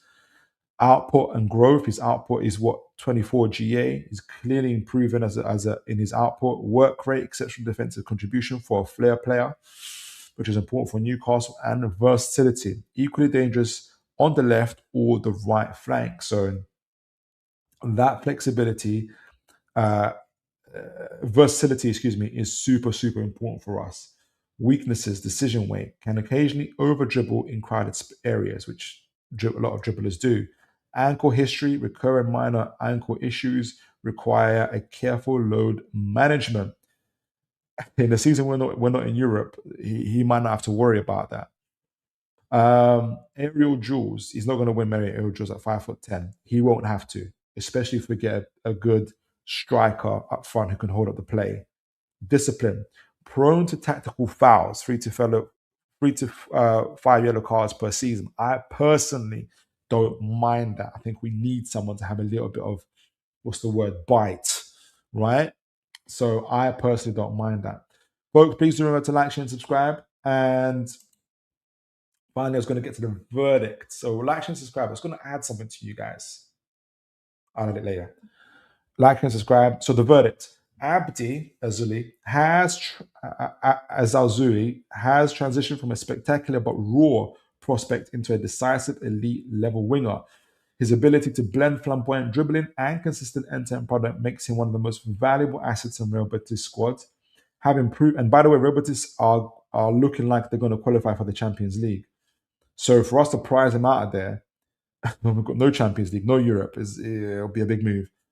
Having proven himself in the Champions League and on the international stage with Morocco, he is now a fully realized modern wide forward capable of playing for any top tier European side. And before we get to the metrics and talk about them in the context of Real Betis, let me know what you guys think of all of that. Do you guys know him?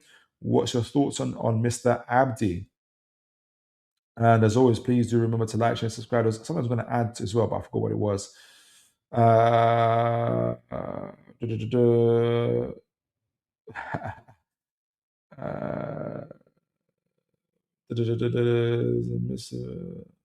Yes, unknown injuries, missing 15 games, a massive red flag for me, says Andrew. Me too. And I suspect that's his ankle. For me personally, I suspect that's his ankle. James says he's a great option, Andrew. Oh, you speak to Andrew. Okay. We can't get the ones. We can't get the one.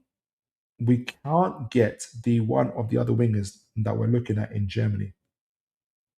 Lamala. Well, Lamala's transfer is gone up and down. The whole Brighton thing isn't signed sealed anymore. So I don't know. He might still be available. Chair says Spanish players always sound exciting, but do they handle the physicality of the Premier League? It's a good question. When they arrive as late as 24, I don't know the stats, just feeling of doubt, but happy to be wrong. Me too. Marino came to Arsenal. He's about 28, 27, and he's done well. But then, and maybe Wobbledger can speak to this if Wobbledger is here. What's his name? What's your fielder's name again? Zuzu. What's his name? Zabani or Zabani? I forgot the midfielder, the Spanish player. I forgot his name, guys. Skip on mine now. If you guys know in the chat, I know he's struggling a little bit, but with the physicality, but I think that's more to do with the game, the amount of games.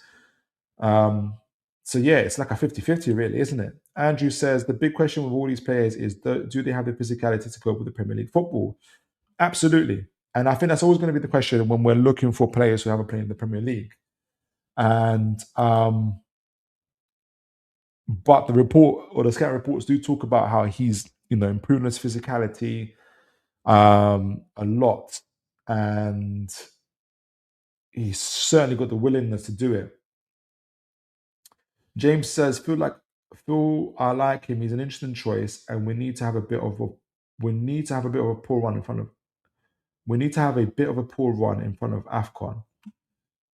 Oh, let me know what you mean about that, James. I'm not sure. James says, apparently Villa are also looking seriously at him. They can offer European football. We can't. True. And that's going to be part of the fight. I wonder I don't know what the financial situation is. That's the thing. Andrew says, dodgy ankles by the looks of it. Yeah, that's the thing, isn't it? That's what seems to be creeping up. Zubamendi, thanks. I don't know how I forgot that Robojug. Let me know how Zubamendi's dealing with the physicality. I think he is dealing with it, but I know he's getting tired. Ches says in quotes, no longer just a trickster, but has improved as a finisher. Absolutely, and his stats bear that out. That shows the maturity to work on his weaknesses and simplify his game. I like the sound of that. That's well caught. That's well caught there, Ches. Me too. I agree with that 100%.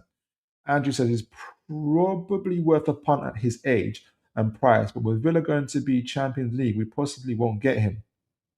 True. I just want to know what their financial situation is, Villa, because can they?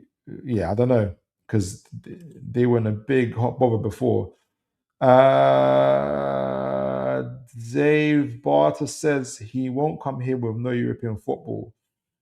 If he doesn't come here and he's playing for Real Betis in Spain, meaning he hasn't got as high a profile as some of the other players we're looking at, who will come here, right? Because we've looked at Pardo from Lille, who's the same kind of same-ish profile. We've looked at El Mala. We've looked at a number of other players who kind of are in a similar-ish stage as him. And if he won't come here for European football, like who is going to come here? Like that's the thing. James says I've not watched them, but I think he's a great option for the time being. Africa won't be an issue because it's every 4 years. I think it's every 2 years now. His performances on the pitch. My only concern is in the European foot. He's had my only concern is European football. Yes, a few of the folks have said that. We don't have that. We don't have that. We don't have that. And so I think if we can add 5-10 grand on his wage packet, I think that might sway him. Big up Ryan, God bless you. Good to see you. Always a privilege to have rival fans join the show. Big up to, and I believe Barcelona have a buyback clause on him. Very good. You have to ruin it. But I didn't see I didn't see that in his transfer. I didn't see that. I didn't see that in his wages. Let me see, guys. So this is his wages. This is his contract. Excuse me. There's no release clause, and I haven't seen anything to do with the buyback clause. But I'm happy to be proven wrong, Ryan. Do let me know. That is very, very important information. Do they need him though? That's the thing. Ches says Marino was with us at 19 though, so he wasn't a stranger to the Premier League. He wasn't, but there's like an 8 year gap though, isn't it? That's the only thing.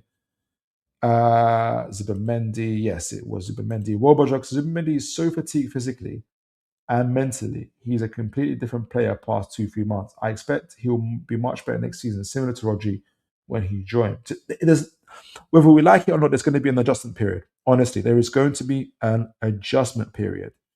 Um, Folks, big up. We've got a good number of viewers this evening, so big up to everyone that's joined us. Like, share, and subscribe, folks. If you haven't been here before, if you enjoyed the show, especially, and if you want for me to tag you into my scouting pictures and posts, do let me know as well. We've got a couple of folks interested. Ryan says some other wingers to look at. Christas Solis, I've heard about him. Mika Gotts, Mateus Pardo. We've looked at Mateus, really, really impressive. Bozano Torre. I actually watched Bozano Torre play the other day, and he scored past the other goalkeeper I was looking at, Mayo. Interesting player. But thanks for that, though. Thanks. Keep them coming, Ryan. Really good players. Dave says Robert is going to get Champions League. How do we tempt the player to come to us? Money, and it's the Premier League. That'll be the main thing, and he'll probably. I say no. He won't be starter straight away because Barnes is having a good season. By the way, Barnes is having such a quite on the quiet. He's having such a great season. Ryan says that's what it says on the transfer market too, and they have 50% sell-on clause. Sell-on clause as well. Okay, fair play. I haven't seen it reported, so there's going to be some negotiation with Barcelona as well. I thought that was his release clause. Let me know, guys. Hit them likes and subscribes, people. Thanks for that, Dave. Please do, folks, hit those likes. Tory is in the Cameroonian. All right, so let's go forward with his metrics because they are impressive, and he's had an impressive and he's been evolving and he's been growing a lot. Now, I've used the metrics from his Real Batiste days. The ones in orange are from this season. The one in the turquoise, I think that is, are from last season. Now you can see he's improved in his non-penalty goals, and assists, key passes, a little bit on the crosses. But one thing that always stays the same, no matter where he goes, dribbles and carrying, and that is at an elite level percentile.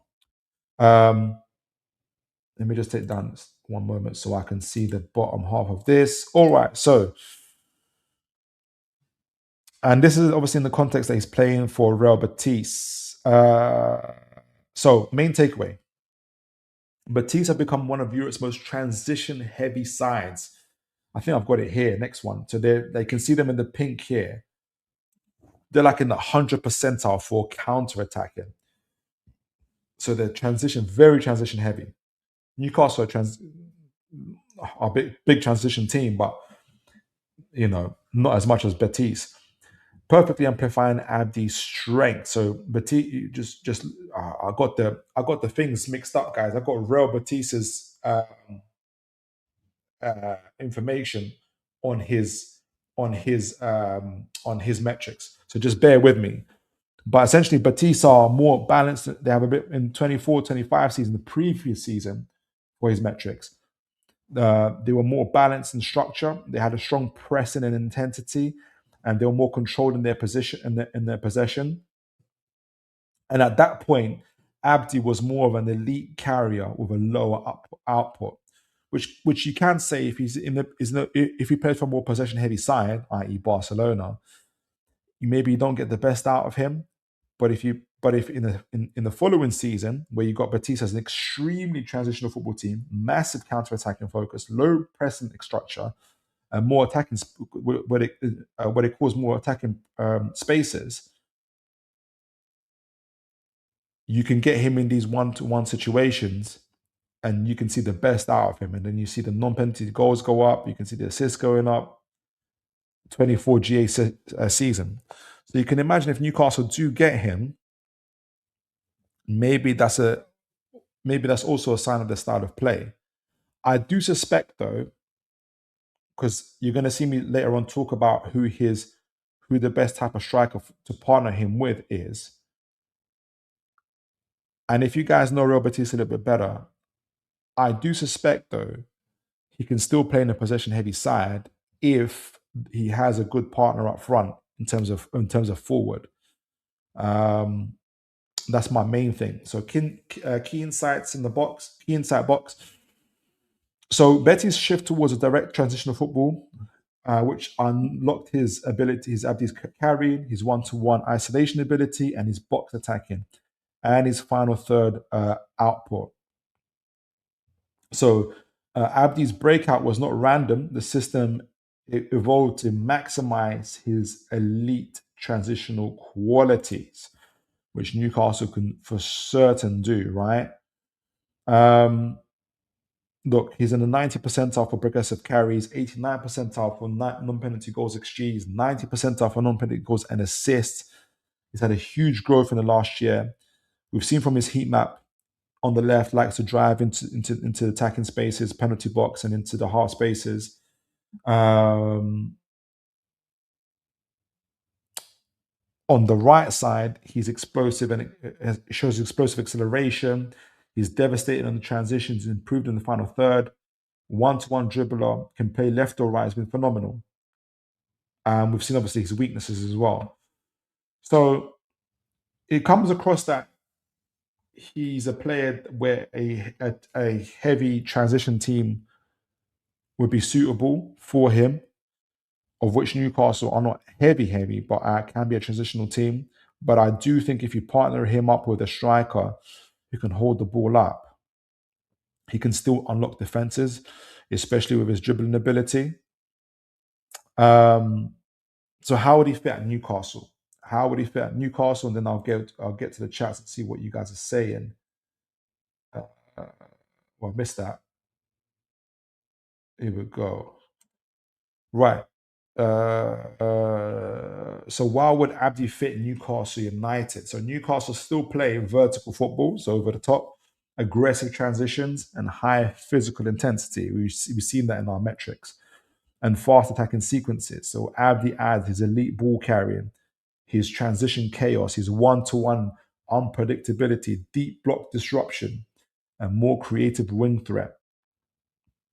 So if Newcastle were to add a little bit more in tactical tweaks, we can create more on the left side, create more to maximize him. We have to make sure that we create more from that left side. So no more Dan Burn at left back, more Lewis Hall, please.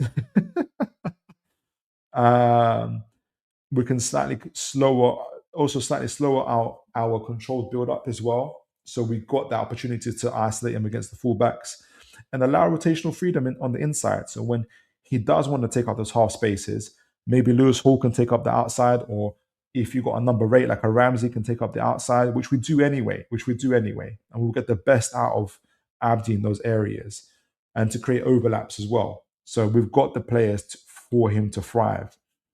I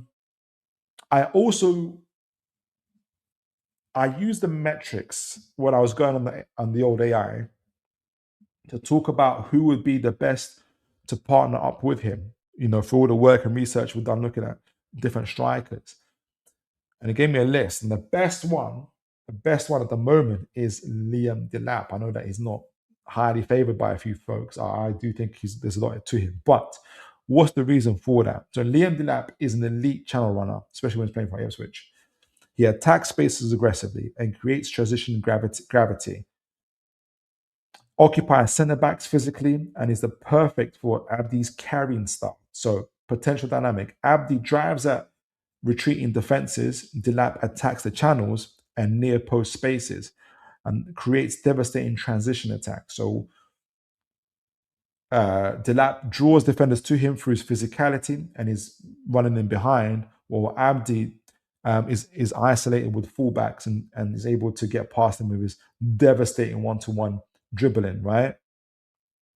So Abde and Delap could become the Premier League's most explosive transitional partnership. So that's something to think about. So let me know what you guys think. Before we get onto the old highlights of Mr. Abde, I want to get you guys' views and opinions on him. Wobajog says, Phil, I know the weather in the north is relatively tougher than the south. How much of that do you think it actually affects your transfers, since these players have to consult with their families? That's a great question. We'll never know, to be honest, Wobajog. We will never ever know because, unless we read their books and when they finally talk about that stuff. Because even, for instance, Julian Alvarez left Man City because there was warmer weather in Spain. I don't know, Wobajog. It's a great question. What do you think? Let me know.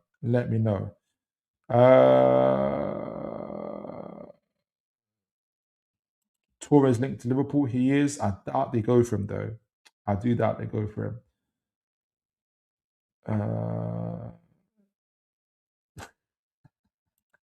Adrian says the Arctic begins north of the Thames. Crazy news. Eduardo's in the. I don't know. Is it crazy? What's he? He's a good player, no? Or is he done something? Andrew says, I know a lot of fans don't want him, but unfortunately, Lindelap is about our level at the moment. I hear what you're saying, Andrew. Andrew says, in Newcastle, we only have 2 seasons, June and winter. All right, so let's look at some highlights of him and get you guys' thoughts. Let us get here. Is it showing? It's not showing. Let me take this down, put this up. Here we go.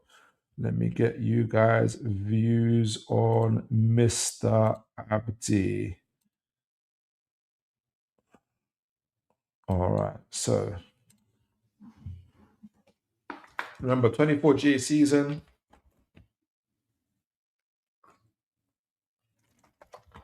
You see him riding challenges, getting on the inside there.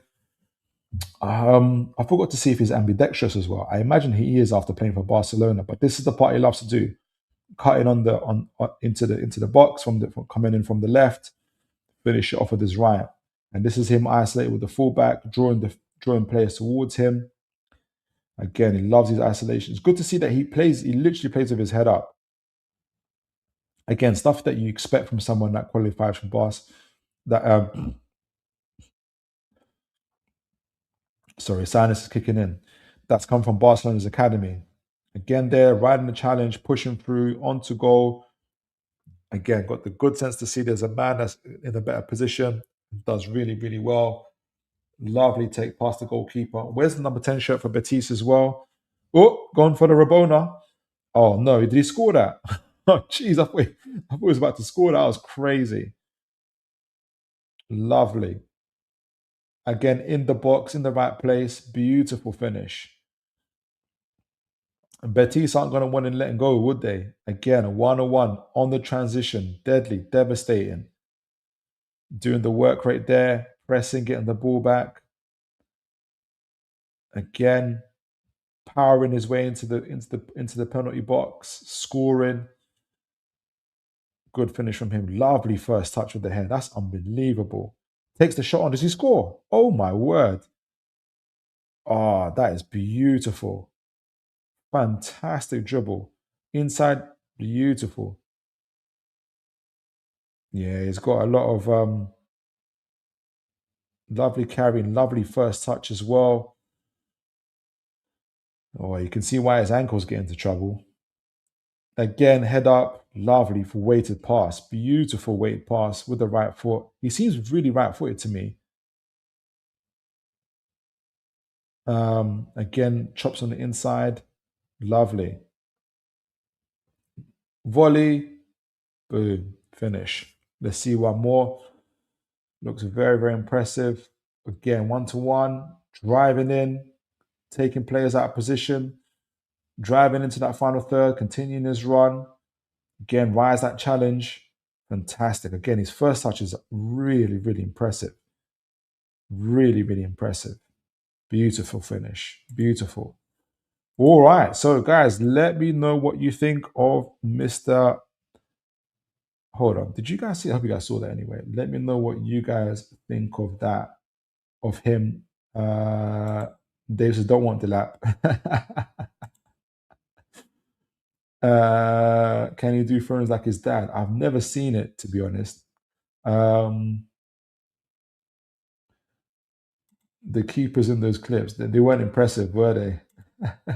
James says, guess what? We've been linked to Duran Vlahovic, who no thank you, worse numbers than Voldemort. Dusan Vlahovic. Oh, he's turned into a nomad. He's going everywhere. James says he would be my third option, to be honest. Dave says, lot of breaking goals. What's he like against the low block? True, there's a lot of highlights of him, but that's how Betis play. I suspect that he drives in, cuts in a lot, and draws a lot of players towards him. I think if we get a striker in front of him who, like a Delap and others, who can draw players towards him, that can create a lot of space. But yeah, I think it's still an uncertain. It's still a question to see how is he against low blocks, isn't it? I think that's a big question. All right, folks, you have been absolutely phenomenal as always. We did the match preview for the West Ham game. It's going to be an emotional game, especially for West Ham, trying to survive at the top. If they lose and Tottenham win, they're out. So they're going to be playing their hearts out. We have to be ready. We have to be on top of it. I think we will be, especially in the last game of the season. I gave a 2-0 prediction. Thank you to all of you guys who sent in your lineups, your predictions. Then we moved on. We also talked about some Newcastle news, the stadium and everything else. We did a scouting profile for Mr. Abde Ezzalzoui from Real Betis. Really, really impressive player. 24 years old. Elite dribbler, carrier of the ball. Exceptional in transition teams. Playing style, 24 GA. The question remains, though, well, two questions. One is, how is he against low blocks? And two is, how are his ankles? And well, the third one is, would he come to Newcastle where there's no Champions League or Europe or whatsoever? but certainly one to watch this space. But as always, folks, you've been phenomenal. I look forward to the game, our final home game of the season. And as always, folks, I look forward to seeing you again, you guys, on Tuesday. Again, if you do want me to send you these posts, I'll show you again. These posts here, I'll post them at least one a day now, but it'll be one or two a day. If you want me to tag you in, do let me know on X, DM me, or reply to one of my messages on X, and I'll make sure to tag you in. So make sure you guys get these as well. But I enjoy doing them. It seems like people enjoy reading them, and I know that folks on this channel would love it too. But as always, folks, and there will be a WhatsApp group. There will be a WhatsApp group coming up for this channel as well. So DM me for that as well if you want to be in the WhatsApp group. But as always, folks, you've been absolutely phenomenal. Looking forward to seeing you again next week. Make sure you look after each other, and God bless you all, folks. Take care.